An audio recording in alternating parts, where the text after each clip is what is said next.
أعوذ بالله من الشيطان الرجيم.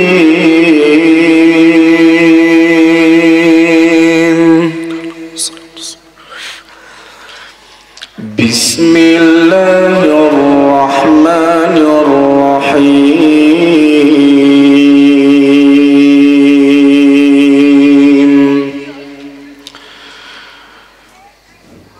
إن الله وملائكته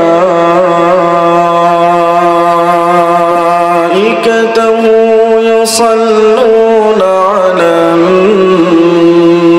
النبي يا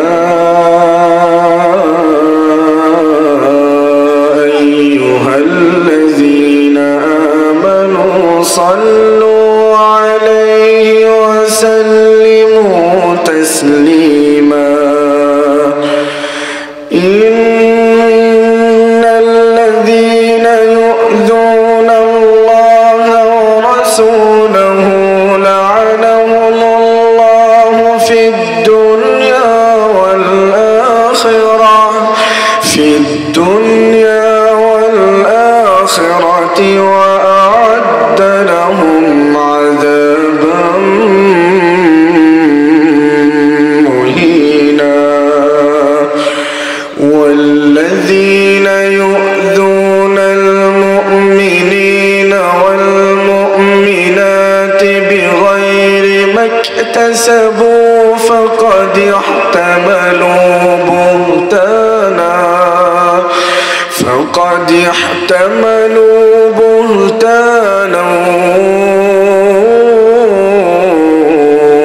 وإثما مبينا.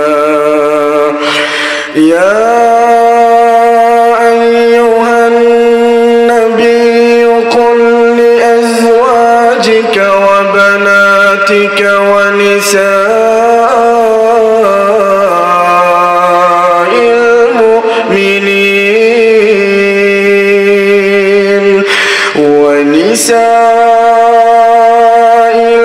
المؤمنين يدنين عليهن من جلابيبهن ذلك أدنى أن يعرفن فلا يؤذين وكان الله غفورا رحيما. لئن لم ينته المنافقون والذين في قلوبهم مرض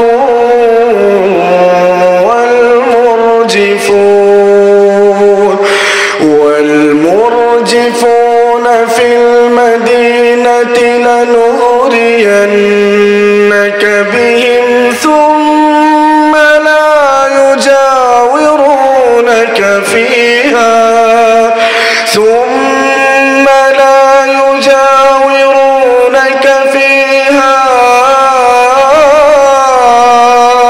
إلا قليلا ملعونين أينما ثقفوا أخذوا وقتلوا تقتيلا. سنة الله في الذين خلوا من قبل ولن تجد لسنة الله تبديلا. يسألك الناس عن الساعة قل إنما علمها عند الله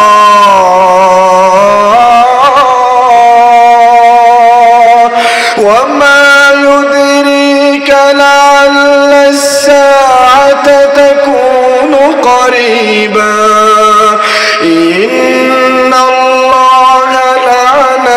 الكافرين وأعد لهم سعيرا خالدين فيها أبدا لا يجدون وليا ولا نصيرا يوم تقلب وجوههم في النار يقولون يا ليتنا أطعنا الله يقولون يا ليتنا أطعنا الله وأطعنا الرسولا وقالوا ربنا إنا أطعنا سادتنا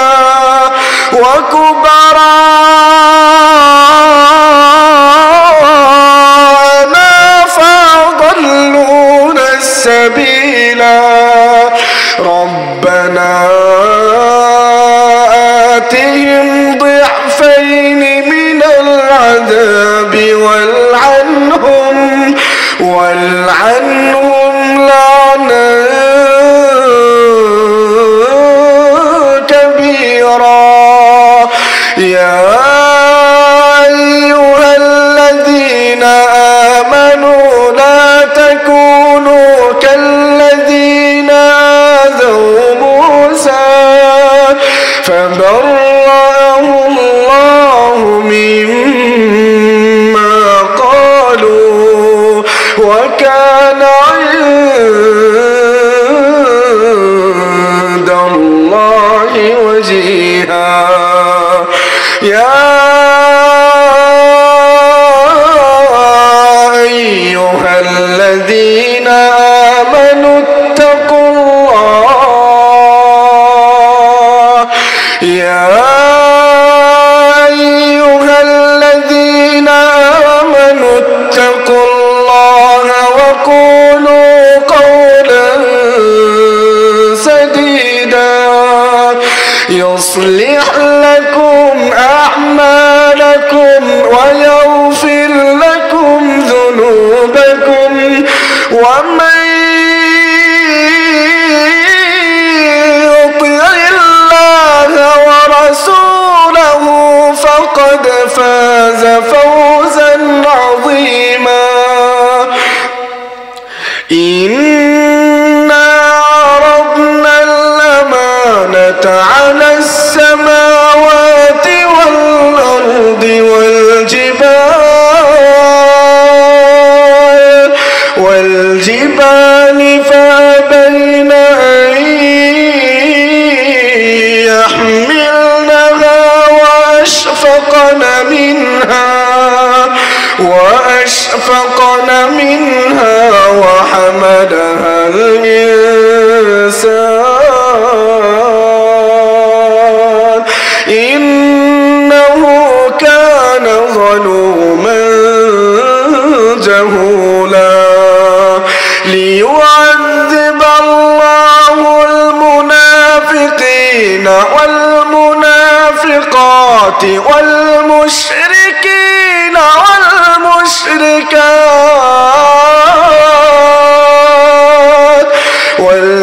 والمشركين والمشركات ويتوب الله على المؤمنين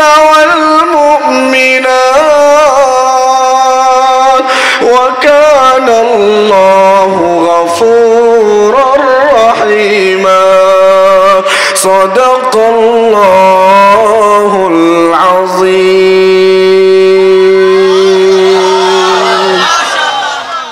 প্রত্যেকে অন্তঃস্থল থেকে শুকরিয়া আদায় করব যিনি আমাদেরকে আর পারা খিদমাতুল কোরআন মাদ্রাসার উদ্যোগে আজকের এই আজিমুশান কোরআনের এই মাহফিলে জান্নাতের এই বাগিচার নিচে আসার বসার কোরআন সুন্নাহ থেকে কিছু সময় আলোচনা শোনার যে সুবর্ণ সুযোগ রব্বে করিম করে দিয়েছেন, প্রত্যেকেই অন্তর অন্তঃস্থল থেকে বলি আলহামদুলিল্লাহ।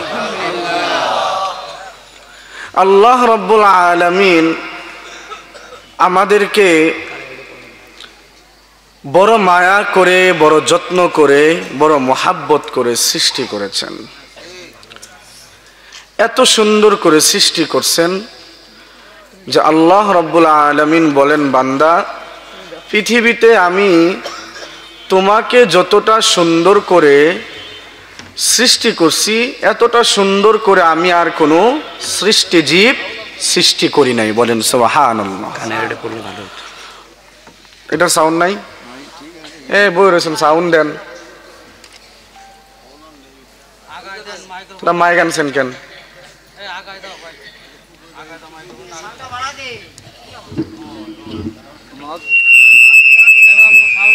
আল্লাহ রাব্বুল আলামিন আমাদেরকে সৃষ্টি করেছেন 18,000 মাখলুকাতের মধ্যে সবচাইতে শ্রেষ্ঠ মাখলুকাত হিসাবে আল্লাহ সৃষ্টি করেছেন।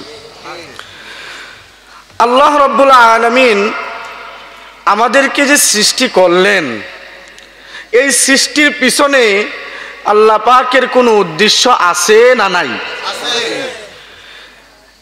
কোনো উদ্দেশ্য ছাড়া মালিক আমাদেরকে বানান নাই, সৃষ্টি করেন নাই। এই 18,000 মাখলুকাতের মধ্যে সবচাইতে দামি বানাইছেন আশরাফুল মাখলুকাতকে। সুবহানাল্লাহ ওয়া বিহামদিহি। শুধু 18,000 মাখলুকাতের মধ্যে দামি মাখলুক হিসাবে সৃষ্টি করেন নাই। আল্লাহ রাব্বুল আলামিন বলেন, বান্দা, আমি তোমাদেরকে শেষ নবী তাজদারে মদিনার উম্মত হিসাবেও তোমাদেরকে কবুল করছি। সুবহানাল্লাহ। এটা কত বড় নিয়ামত আল্লাহ রাব্বুল আলামিন এই যে নিয়ামত আমাদেরকে দান করছেন। এই নিয়ামত শুধুমাত্র এই যে পৃথিবীর সৃষ্টি লগ্ন থেকে এখন পর্যন্ত যত নবীর উম্মত দুনিয়াতে আসছেন আর গেছেন, সমস্ত নবীর উম্মতের মধ্যে সবচাইতে দামি এবং সবচাইতে বড় নিয়ামত আল্লাহ আমাকে আর আপনাকে দিয়েছেন। সুবহানাল্লাহ। আল্লাহ রাব্বুল আলামিন কোরআনের অপর জায়গায় বলেন, লাকাদ খালাকানাল ইনসানা ফি আহসানি তাকওয়িম। আল্লাহ এই কোরআনের আয়াতের মধ্যে ডাক দিয়ে বলতেছেন, বান্দারে, আমি তোমাকে এত সুন্দর কইরা বানাইছি। এই আয়াতের মধ্যে আল্লাহ বুঝাইতেছেন, এই 18,000 মাখলুকাত যে আমি সৃষ্টি করছি, কুন ফায়াকুন বলার সাথেই সাথে আমি 7 আসমান জমিন সৃষ্টি করেছি এবং 18,000 মাখলুকাত আমি আল্লাহ সৃষ্টি করেছি। কিন্তু বান্দা, তোমাকে আমি আল্লাহ কুন ফায়াকুন বলার সাথে সাথেই সৃষ্টি করি নাই। আমি আল্লাহর ক্ষমতা ছিল, আমি আল্লাহ চাইলে পারতাম কুন ফায়াকুন বলার সাথে সাথে আমি আল্লাহ তোমাকেও সৃষ্টি করতে পারতাম রে বান্দা। কিন্তু আমি আল্লাহ তোমাকে কুন ফায়াকুন বলে সৃষ্টি করি নাই। এই আয়াতের মধ্যে আল্লাহ বলেন, লাকাদ খালাকানাল ইনসানা ফি আহসানি তাকওয়িম। বান্দা, আমি তোমারে বানাইতে সময় নিছি 9 মাস 10 মাস সময় নিছি। বলেন সুবহানাল্লাহ। আল্লাহ পারতেন না কুন ফায়াকুন বইলা বানায় ফেলতে? আমাদেরকে পারতেন কিনা? এই 7 আসমানকে আমার আপনার চাইতে বড় না ছোট?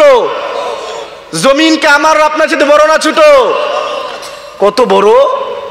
এই দুনিয়া থেকে শুধু যদি আপনাদেরকে সামান্য সূর্যের কথাও বলি, দুনিয়া থেকে 13 লক্ষ গুণ বড় হলো এই আকাশে যেই সূর্য আমরা দেখতে পাই। সুবহানাল্লাহ। কয় লক্ষ গুণ? 13 লক্ষ গুণ। 9,30,00,000 মাইল যদি আপনি, কতটা দ্রুত চলবেন? আপনি টর্চ লাইট দিয়ে যখন সামনের রাস্তা দেখেন, ওই টর্চ লাইটের আলো যতটা দ্রুত গিয়ে সামনে পড়ে, ততটা দ্রুত যদি আপনি এই সূর্যের দিকে যান, তাহলে 9,30,00,000 9,30,00,000 মাইল দূরে আপনার যাইতে হবে। এত দূরে আমাদের থেকে এই সূর্য। তো আল্লাহ চাইলে কি পারতেন না কুন ফায়াকুন বলে সূর্যের মতো, তারকার মতো, চাঁদের মতো, সাত আসমান জমিন আরশে আজিমের মতো আমাদেরকে বানায় ফেলতে? বানাই নাই। আল্লাহ বলতেছেন বান্দা আমি যখন তোমারে বানাইছি, আমি তোমাকে বানাইতে 9 মাস থেকে 9.5 মাস থেকে 10 মাস সময় নিছি। এই যে এত সুন্দর করে সূক্ষ্মভাবে তোমাকে বানাইছি, কতটা সূক্ষ্মভাবে বানাইছি বান্দা বুঝার জন্য শুনো। তোমার চোখটা জায়গায় যাই দরকার ওই জায়গাতেই তোমার চোখটাকে আমি ফিট করেছি আল্লাহ। তোমার নাকটা যেই জায়গায় দরকার ওই জায়গাতেই তোমার নাকটা আমি ফিট করেছি। তোমার জবানটা যেই জায়গায় থাকলে তোমাকে সুন্দর লাগবে ওই জায়গায় তোমার জবানটাকে আমি ফিট করেছি।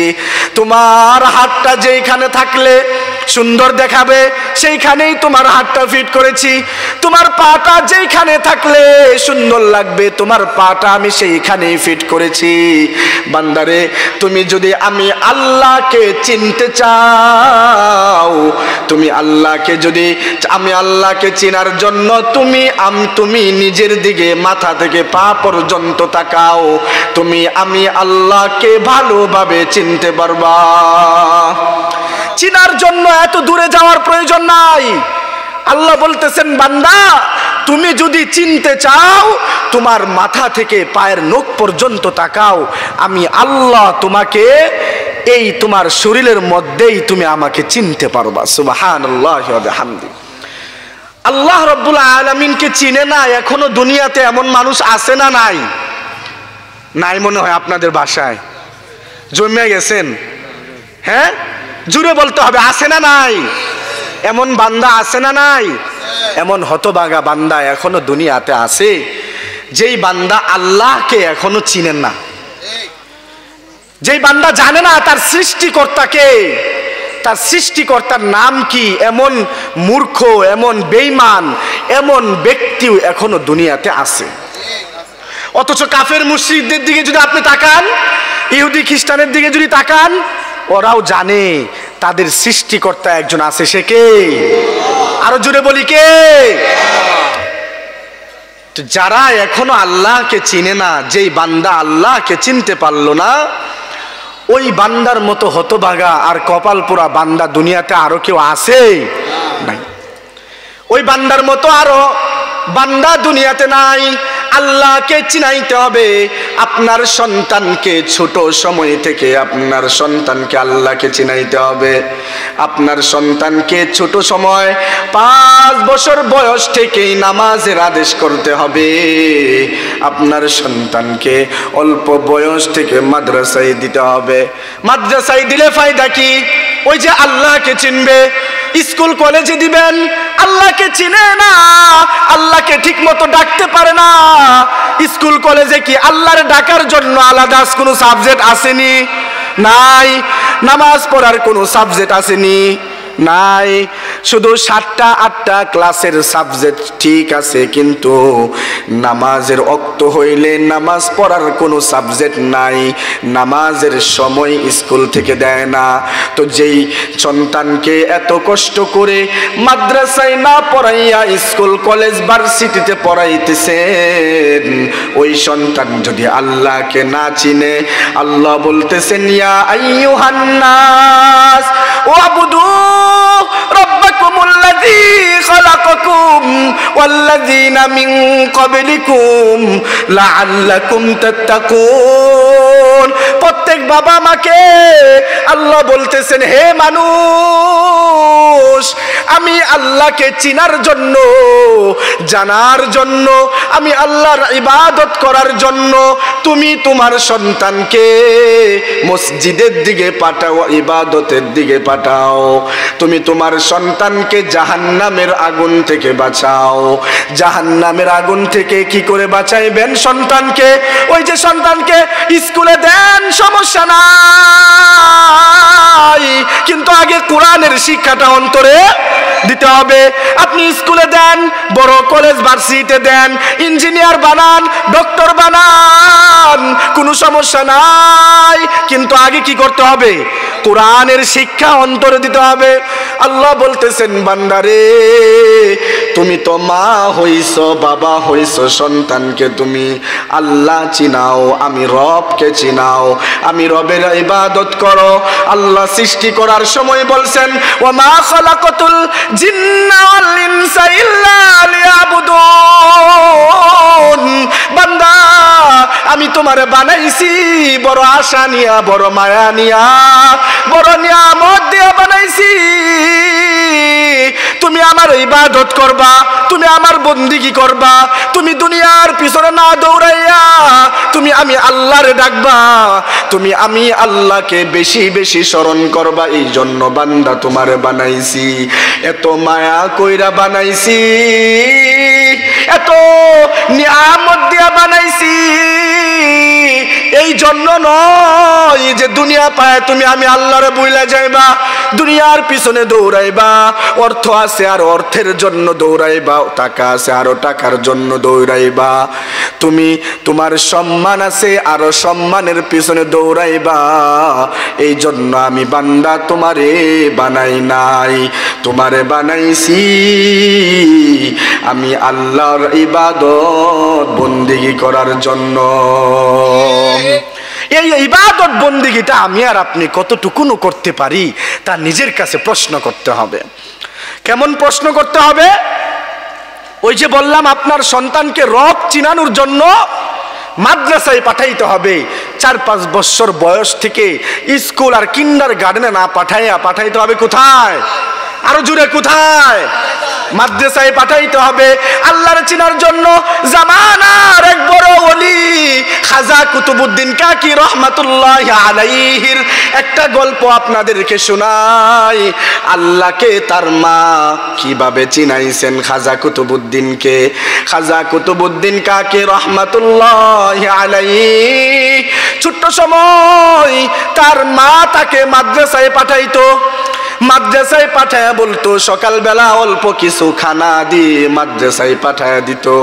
বলতো, বাবা মাদ্রাসা থেকে পড়াশোনা শেষ করে দুপুরে যখন আসবা তখন এই আলমারির উপরে দেখবা আগে নামাজ পড়বা 2 রাকাত। ওই 2 রাকাত নামাজের পরে আল্লাহ তাআলার কাছে চাইবা, আল্লাহ নামাজ 2 রাকাত পড়েছি, আমার খুব ক্ষুধা লাগছে, আমারে আপনি খানা দেন। আল্লাহ তোমাকে যখন খানা দিবে ওই আলমারির উপরে যায় দেখবা আল্লাহ তোমারে খানা দিবেন, তারপর তুমি ওইখান থেকে খানা নিয়ে খাইবা। খানা খাওয়া শেষ হয়ে গেলে আবার ফিরে যাবা মাদ্রাসায়, মাদ্রাসায় পড়াশোনা করে আবার সন্ধ্যার সময় চলে আসবা। খাজা কুতুবউদ্দিন কাকি রহমাতুল্লাহি আলাইহি প্রতিদিন এই নিয়ম চলতেছে। প্রতিদিন এসে নামাজ পড়ে তারপর আল্লাহ তাআলার কাছে চায়, রব্বে কারীম নামাজ পড়েছি 2 রাকাত, তোমার কাছে আমি খানা চাইতেছি, ক্ষুধা লাগছে, আল্লাহ তুমি খানা দিলে আমি খানা খাবো, তারপর আবার তোমার কোরআন পড়ার জন্য যাব।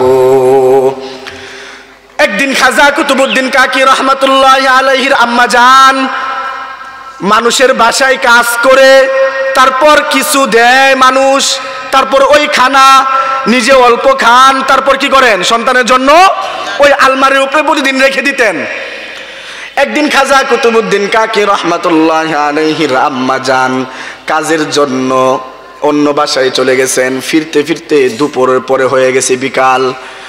ওইখানে তার আম্মা জান আল্লাহ তাআলার কাছে কান্না করতেছিলেন আর বলতেছিলেন, আল্লাহ প্রতিদিন তো মিথ্যা কথা বলেছি আমার ছেলের কাছে, এটা বিশ্বাস করাইছি তুমি আল্লাহ খানা দেও, তুমি মালিক, খানা দেওয়ার মালিক, তুমি সৃষ্টি করার মালিক, তুমি রিজিক দেওয়ার মালিক, কিন্তু আমি তো প্রতিদিন মিথ্যা কথা বলে ওই আলমারির উপরে খানা রেখে দিতাম গো আল্লাহ। কিন্তু আজকে তো আমি অন্যের বাসায় কাজে চলে আসছি, সময় মতো যাইতে পারি না, কিন্তু কুতুবউদ্দিন যদি এসে ওই আলমারির উপরে খানা খুঁজতে থাকে আর না পায়, তাহলে তো মালিক তোমার উপর থেকে আমার কুতুবউদ্দিনের ভরসা কমে যাবে। এই কথা চিন্তা করতেছিলেন আর ওনার আম্মা জান কান্না করতেছিলেন। খাজা কুতুবউদ্দিন কাকি রহমাতুল্লাহ আলাইহি মাদ্রাসা থেকে পড়াশোনা করে এসে দুপুরে যখন রুমে ঢুকে 2 রাকাত নামাজ আগে পড়ছেন, তারপর আল্লাহ তাআলার কাছে চাইছেন, আল্লাহ মাদ্রাসা থেকে পড়ে আসছি, আম্মা তো বলছেন আগে আপনার কাছে চাইতে, আপনার কাছে চাইলেই নাকি আপনি খানা দেন, আপনি খানা দিলে ওই খানা আমি খাই। তারপর আবার কি করি, কোরআন পড়ার জন্য মাদ্রাসায় চলে যাই। খাজা কুতুবউদ্দিন বলতেছেন, আল্লাহ আজকে আম্মু বাসায় নাই, আপনার কাছে চাইতেছি, আমি ইলমে দিন শিক্ষা করে এসেছি, আবার চলে যাব, আপনি খানা দিলে খানা খেয়ে তারপর ইলমে দিন শিখার জন্য যাব। দোয়াটা শেষ করে খাজা কুতুবউদ্দিন কাকি রহমাতুল্লাহ আলাইহি আলমারির পর্দাটা উঠাইয়া ওইখানে হাত দিছেন। হাত দিয়ে দেখেন খানা ওইখানে রয়ে গেছে, খানাটার হাতে নিয়ে খানাটা খাইছেন। খানাটা খেয়ে উনি আবার মাদ্রাসায় চলে গেছেন। সন্ধ্যার সময় যখন আসছেন, মা জিজ্ঞাসা করতেছেন, কুতুবউদ্দিন আজকে কি তুমি নামাজ পড়ে আল্লাহ তাআলার কাছে খানা চায়া খানা কি পাইছিলা, দুপুরে কি খাইছিলা? কুতুবউদ্দিন হাসি দিয়ে বলতেছেন, আম্মা জান প্রতিদিনের ন্যায় আমি আল্লাহ তাআলার কাছে খানা চেয়েছি, দুপুরে খানাও খেয়েছি, কিন্তু মা বড় আশ্চর্যের বিষয় হলো প্রতিদিন খানার মধ্যে যে পরিমাণ মজার স্বাদ পাইতাম তার চাইতে কোটি কোটি গুণ বেশি আজকের খানার মধ্যে স্বাদ পাইছি। তো আল্লাহ তাআলার উপর কি পরিমাণ বিশ্বাস তার মা তার সন্তানকে ছোট সময় থেকে করাইছেন যে আল্লাহ পাক জান্নাতি খানা কুতুবউদ্দিন কাকিকে খাওয়ায়া দিচ্ছেন। বলেন সুবহানাল্লাহ। তো এখন আমরা কি করি না, সন্তানরা এখনো এমন মানুষ আছে যে দুনিয়াতে আল্লাহকে চিনে না, জানে না, অথচ আপনার সন্তানকে কতটুকু ছোট সময় থেকে আল্লাহকে চিনানো দরকার। একেবারে ছোট থেকে আপনি যখন সঙ্গে যাবেন, আপনার সন্তানকে সাথে মসজিদে নিয়ে যান। আপনি যখন সঙ্গে মসজিদে নামাজ পড়তে যান, আপনার সন্তানকে হাত ধরে নিয়ে যান। আরে আপনার সন্তান তো নামাজ বুঝে না, কিন্তু ওই যে আপনার সাথে দেখে দেখে হাত বাঁধবে, কুদরতি পায়ে সেজদা করবে। আমার আল্লাহ ফেরেশতাদেরকে বলেন, বান্দা দেখ এই সন্তান কিচ্ছু বুঝে না, তারপরেও আমার কুদরতি পায়ে সেজদা করতেছে, এটার জন্য আমার আল্লাহ ফেরেশতাদের সাথে হাসি খুশি সন্তুষ্ট হন, খুশি হন আপনার উপরে। বলেন সুবহানাল্লাহ। তো বাবা কেমন হতে হবে? যেই বাবা ছোট সময় থেকে তার সন্তানকে আল্লাহকে চিনাবে। সন্তানের জীবন কেমন হতে হবে? আমার আপনার জীবন কেমন হতে হবে? রসূল এবং নবীদের জীবন যেমন রঙের ছিলেন, যেমন রঙিন ছিলেন, যেই জিন্দেগি তারা আমাদেরকে দেখায় গেছেন, উম্মতকে যেইভাবে চলতে বলে গেছেন, ওই রঙের জিন্দেগি আমার আপনার হতে হবে। আমার আপনার জিন্দেগি কেমন হতে হবে? চলাফেরা কেমন হতে হবে? উঠা বসা কেমন হতে হবে? সাহাবায়ে কেরামের চলাফেরা যেমন ছিল তেমন হওয়া চাই আমার আপনার জীবনের চলাফেরা। সাহাবায়ে কেরামের জীবনের রং যেমন ছিল আমার আপনার জীবন তেমন হতে হবে। আমরা যারা এখন পর্যন্ত নামাজ পড়ি না, নামাজ তরক করি, হাদিসে আসছে আমার রসূল বলছেন, সমস্ত ইমাম সমস্ত আলেম এই বিষয়ে একমত, আল্লাযীনা তারাকুস সালাহ, যে ব্যক্তি নামাজকে তরক করে ইচ্ছা করে ওই ব্যক্তি কাফের। এই বিষয়ে কারো মতনৈক্য নাই। আজকে শুনছেন তো? শুনেন নাই? আজকে এখন শুনছেন তো? কালকে থেকে নামাজটা বাদ দিয়েন। সুযোগ আছে নামাজ বাদ দেওয়ার? না। মালিকের কাছে যদি বলেন, মালিক আমি তো জানতাম না, মুসলমান হইছি, লা ইলাহা ইল্লাল্লাহ পড়ছি, কিন্তু তোমার নামাজ তরক করলে যে কাফের মুশরিক হয়ে যায়, এই মাসালা তো আমি জানতাম না, এই হাদিস তো আমি জানতাম না। কেমনে জানলেন না প্রিয় যুবক ভাই? আজকের এই প্রোগ্রাম থেকে জেনে নেন, এবং আজকের এই প্রোগ্রাম থেকে তওবা করতে হবে, খালেস তওবা। কেমন তওবা?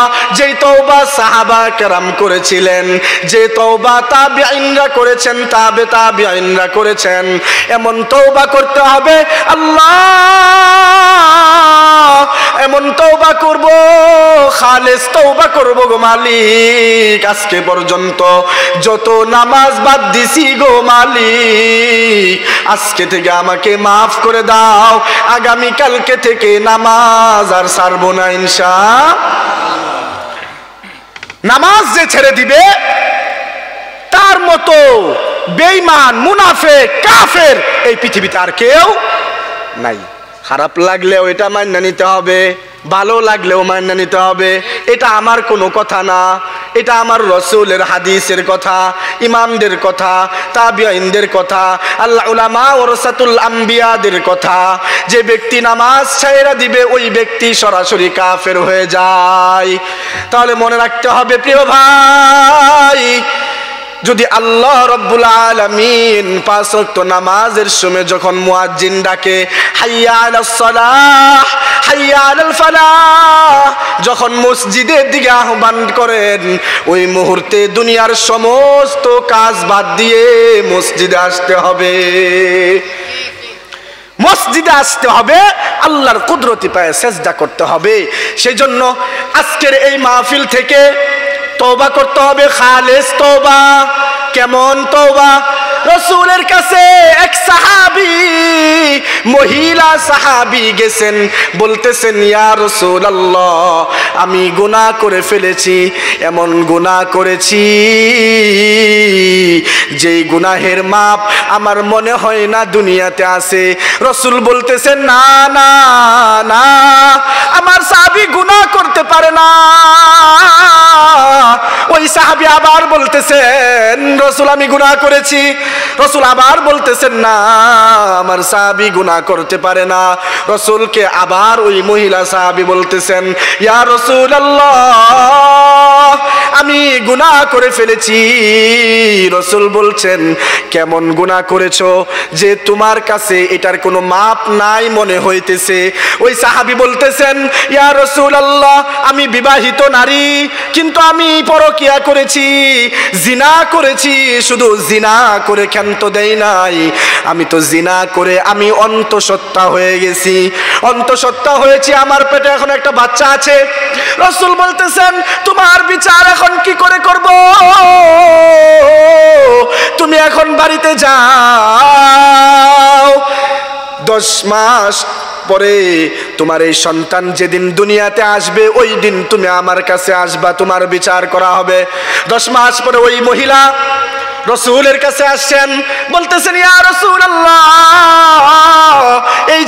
এই যে আমার সন্তান, এখন আমার বিচার করে দেন।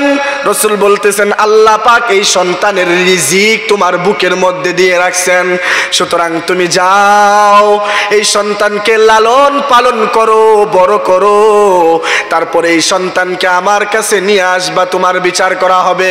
এই সাহাবী আবার বাসায় চলে গেছেন। 2 বছর পরে আবার রাসূলের কাছে আসছেন।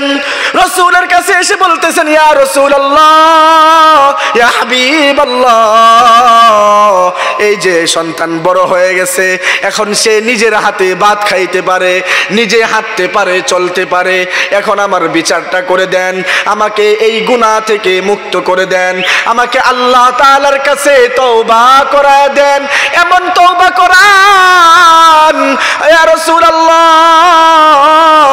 গুনাহের এই বোঝা নিয়ে আমি নিচে, মাটির নিচে যাইতে চাই না। ও যুবক ভাই, ও বৃদ্ধ বাবারা, এত বড় সাহাবী ছিলেন যাদের উপরে আল্লাহ তাআলা সন্তুষ্ট ছিলেন, এমন সাহাবীরা গুনাহ করার পরে কাঁদতে কাঁদতে বেহুশ হয়ে যাইতেন। বিচার যা হওয়ার দুনিয়াতে হোক, এই গুনাহের বোঝা নিয়া আমি কবরের দেশে যাইতে পারতাম না বলে বলে কান্না করতেন। রাসূলুল্লাহ সাহাবীকে বলতেছেন, এই সাহাবীরা এখানে একটা গর্ত খুঁড়ো, এই গর্তের মধ্যে মহিলা সাহাবীকে ফেলে দাও, নিক্ষেপ করো। নিক্ষেপ করার পরে কোরআনের যেই নিয়ম, যেই নীতি, জিনাকারীকে পাথর মেরে নিক্ষেপ করা, ওই জিনাকারীকে পাথর মারতে থাকো। এই মহিলা সাহাবীকে রাসূলুল্লাহর কথা অনুযায়ী ওই গুহার মধ্যে ফেলে দেওয়া হয়। আশেপাশের সমস্ত মানুষগুলো, সাহাবীগুলো ওই মহিলা সাহাবীর উপরে পাথর নিক্ষেপ করতেছিলেন। পাথর নিক্ষেপ করতে করতে মাথা ফেটে রক্ত বের হচ্ছিল। একজন সাহাবী এসে বড় একটা পাথর নিয়ে এই মহিলা সাহাবীর মাথার উপরে আঘাত করলেন সজোরে। সাথে সাথে মাথাটা ফেটে গিয়ে ওই রক্ত চির দিয়ে ওই সাহাবীর গালের মধ্যে লেগে যায়। পক্ষান্তরে সাহাবী বলতেছেন, আল্লাহ, রাগান্বিত হয়ে বলতেছেন, ইয়া রহমান, একজন জিনাখোর নারীর রক্ত বুঝি তুমি আমার শরীরে লাগাইলা, আমার শরীরটা অপবিত্র হয়ে গেল। সঙ্গে সঙ্গে রাসূলুল্লাহ শুনেছেন, সাথে সাথে বলতেছেন, হে আমার সাহাবীরা, তোমরা যেই মহিলা সাহাবীর উপর ঘৃণা করতেছো, শুনে রাখো, এই এলাকার সমস্ত মানুষ মিলে যদি তোমরা তওবা করো, আল্লাহ তাআলার কাছে তোমাদের তওবার চাইতে এই মহিলা সাহাবীর তওবা বেশি কবুল হয়েছে। কেমন কবুল হয়েছে? কেমন কবুল হয়েছে তওবা? কেমন ভাবে তিনি তওবা করছেন? যেই তওবার কারণে আল্লাহ তাআলার কাছে উনার তওবা এতটা পছন্দ হয়েছে, তাআলা দুনিয়াতে থাকাকালীন তার এত বড় গুনাহকেও আল্লাহ মাফ করে দিয়েছেন। সুবহানাল্লাহ। সেই জন্য এই সাহাবীদের মতো তওবা আমাদেরকে করতে হবে। সাহাবীদের মতো তওবা যদি আমি আর আপনি করি, আল্লাহ বলতেছেন, ইল্লা মান তাবা ওয়া আমানা ওয়া আমিলা আমালান সালিহা ফাউলাইকা ইউবাদদিলুল্লাহু সাইয়্যাতিহিম হাসানাত। যে ব্যক্তি খালেস তওবা করলো, ঈমান আনলো এবং আমালে সালিহ করলো, আমি আল্লাহ তার পাহাড় পরিমাণ গুনাহকে নেকি দ্বারা ভরপুর করে দিয়ে আমি আল্লাহ তাকে আমার কাছের বান্দা হিসাবে কবুল করে নেই। সুবহানাল্লাহ। সেজন্য আমালে সালেহ করব তো ইনশাআল্লাহ। কেমন আমালে সালেহ করতে হবে? আমালে সালেহ কাকে বলে? যেই ব্যক্তির জবান থেকে অপর ব্যক্তি কি থাকবে? নিরাপদ থাকবে। লজ্জাস্থান থেকে অপর ব্যক্তি নিরাপদ থাকবে। আমার কথাবার্তা, আমার চাল চলন থেকে অপর মুসলমান ভাই কখনো কষ্ট পাবে না। আমি কখনো অন্যের হক মেরে খাবো না। আল্লাহ রাব্বুল আলামিন বলেন, বান্দার হক আমি আল্লাহ কখনো মাফ করব না। আল্লাহর হক আল্লাহ মাফ করতে পারবেন, করবেন। আল্লাহ দয়ালু, মায়ালু, রহমশীল, দয়াশীল। কিন্তু বান্দার হক আল্লাহ কখনোই মাফ করবেন না। সেই জন্য একজন প্রকৃতপক্ষে মুমিন হওয়ার জন্য, মুসলমান হওয়ার জন্য সর্বপ্রথম যেই কাজ, আমাকে আর আপনাকে আগামীকালকে থেকে 5 ওয়াক্ত নামাজি হতেই হবে। পারবো তো ইনশাআল্লাহ? সকলেই পারবো তো ইনশাআল্লাহ? আল্লাহ আমাদের এই সকলের হাতকে কবুল করে নেন। সকলে বলে আমিন। সাথে সাথে সৎ আমল করতে হবে, সৎ কাজ করতে হবে। এবং আজকের এই মাহফিল থেকে আমরা প্রত্যেকেই আল্লাহ তাআলার কাছে তওবা করব। আল্লাহ, এই যে এত গুনাহ করছি, বুঝে না বুঝে, গোপনে প্রকাশ্যে, আল্লাহ এই যে এত নামাজ বাদ দিছি, কাজা করছি, আল্লাহ তুমি পারো আমাকে মাফ করতে। তুমি ছাড়া আমার কেউ নাই। আমি ছাড়া তোমার অনেক বান্দা আছে, অনেক বান্দা আছে, কিন্তু আমি ছাড়া তোমার, তুমি ছাড়া তো আমার আর কেউ নাই। তুমি যদি ফিরায়া দেও, তোমার খাজানা থেকে যদি আমাকে ফিরায়া দেও, আমার আর কারো কাছে যাওয়ার সুযোগ নাই। আল্লাহ আজকে আমাকে মাফ করে দাও। এই জান্নাতের বাগিচার নিচে আমি আসছি, তোমার কাছে তওবা করতেছি। আল্লাহ তুমি যদি মাফ করে দাও, তুমি যদি দয়াশীল হয়ে আমাকে ক্ষমা করে দাও, ইনশাআল্লাহ আল্লাহ কালকে থেকে আর নামাজ ছাড়বো না। এই ওয়াদা আল্লাহ তাআলার কাছে আজকের এই মাহফিল থেকে করে যেতে হবে। পারবো তো ইনশাআল্লাহ? আল্লাহ তাআলা আমাদের সবাইকে খালেস তওবা করার তৌফিক দান করেন, সকলে বলে আমিন। আমারে সালেহ সকল সময় সৎ কাজ করার তৌফিক দান করেন, সকলে বলে আমিন। সাথে সাথে আগামীকালকে থেকে যেন আমরা 5 ওয়াক্ত নামাজ ঠিকমতো পড়তে পারি, আদায় করতে পারি। আল্লাহ রাব্বুল আলামিন আমাদেরকে সেই তৌফিক দান করুন, সকলে বলে আমিন। ওয়া আখিরু দাওয়ানা আনিল হামদুলিল্লাহি রাব্বিল আলামিন।